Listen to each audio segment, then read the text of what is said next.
अस्सलाम वालेकुम एवरीवन। आज हम बात करेंगे कि अगर आपकी एज 50 साल है या इससे अबव है तो आपको कैसी डाइट लेनी चाहिए। तो क्योंकि जब आपकी एज जो है वो 50 साल हो जाती है तो नेचुरली जो है बहुत सारी बीमारियों का खदशा हो जाता है, जैसे कि बीपी, शुगर और हार्ट डिजीज़ और भी इसके अलावा बहुत सारी बीमारियों का खदशा बहुत ज़्यादा बढ़ जाता है।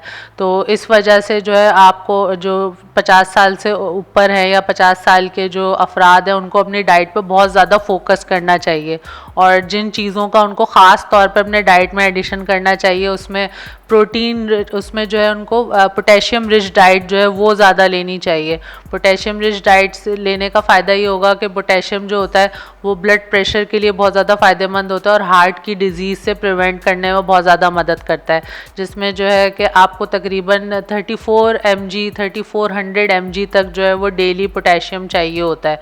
और पोटेशियम की जो सोर्सेज होती हैं उसमें हरे पत्ते वाली सब्जियां होती हैं, मशरूम होते हैं, मटर होता है, टमाटर होता है, ऑरेंजेस होते हैं, खजूर होती है और लो फैट मिल्क होता है और दही होता है। तो ये सोर्सेज जो है आप ज़रूर अपनी डाइट में ऐड करें ताकि आपके हार्ट की हेल्थ जो है वो अच्छी रहे।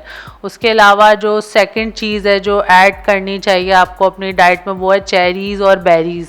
यानी कि चेरी जो होती है उसके अंदर बहुत ज़्यादा जो है एंटी इन्फ्लेमेटरी प्रॉपर्टीज़ होती हैं और उसके अलावा एंटीऑक्सीडेंट होती है और ये हमारे जो है बहुत ज़्यादा सोजिश को कम करती है, ऑस्टियोआर्थराइटिस के पेशेंट के लिए बहुत ज़्यादा अच्छी होती है।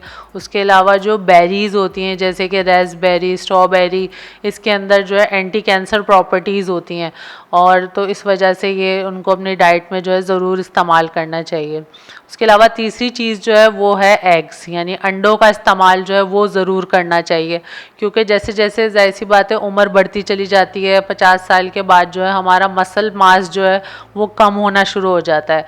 तो मसल का मास जब कम होता है तो वीकनेस स्टार्ट हो जाती है, चलने फिरने में मुश्किलात होती हैं, उठने बैठने में मुश्किलात होती हैं। तो मसल मास बढ़ाने के लिए आपको प्रोटीन चाहिए होता है, तो प्रोटीन रिच सोर्सेज का आपने इस्तेमाल करना, उसमें एग्स जो होता है वो बहुत ज़्यादा फ़ायदेमंद होता है, क्योंकि एक अंडे के अंदर आपको तकरीबन 8 ग्राम 7 से 8 ग्राम तक जो है वो प्रोटीन मिल जाता है।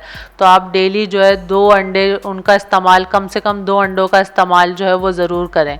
उसके अलावा जो है एक और चीज़ जो ऐड करनी चाहिए 50 साल या 50 साल से ऊपर जो अफराद होते हैं उनको, वो है बीन्स का इस्तेमाल। तो बीन्स जो होती हैं वो हार्ट के लिए और शुगर के पेशेंट्स के लिए बहुत ज़्यादा फ़ायदेमंद होती हैं, क्योंकि उनका बहुत ज़्यादा लो ग्लाइसेमिक इंडेक्स होता है। तो जिस भी चीज़ का लो ग्लाइसेमिक इंडेक्स होता है वो फ़ौरन से शुगर नहीं बढ़ाती, तो शुगर के पेशेंट्स के लिए ये बहुत ज़्यादा फ़ायदेमंद होती है।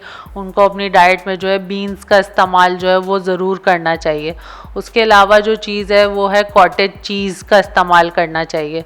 कॉटेज चीज़ जो होता है उसके अंदर वे प्रोटीन बहुत अच्छे अमाउंट में होता है और साथ साथ कैल्शियम और विटामिन डी की बहुत ज़्यादा अच्छी क्वांटिटी होती है, तो वो आपकी हड्डियों के लिए बहुत ज़्यादा फ़ायदेमंद होता है। तो इस वजह से उनको अपनी हड्डियों को सही रखने के लिए कॉटेज चीज़ का इस्तेमाल करना चाहिए। और जो लास्ट चीज़ है जिसका इस्तेमाल उनको अपनी डाइट में रखना चाहिए वो है नट्स का इस्तेमाल और सीड्स का इस्तेमाल। कुछ बीज होते हैं जिनका इस्तेमाल आजकल बहुत ज़्यादा जो है वो फ़ायदेमंद है, जैसे कि आपको नट्स में जो है सबसे ज़्यादा जो फ़ायदेमंद है वो वॉलनट है, यानी कि अखरोट है, उसका इस्तेमाल करना है। आप एक मुट्ठी नट्स जो है वो डेली ले सकते हैं, जिसमें आप वॉलनट्स का इस्तेमाल कर सकते हैं, काजू का इस्तेमाल कर सकते हैं, बादाम का इस्तेमाल कर सकते हैं। और उसके अलावा जो सीड्स होते हैं जिसमें आप फ्लैक्स सीड्स का और चिया सीड्स का जो है वो इस्तेमाल आप ज़रूर करें।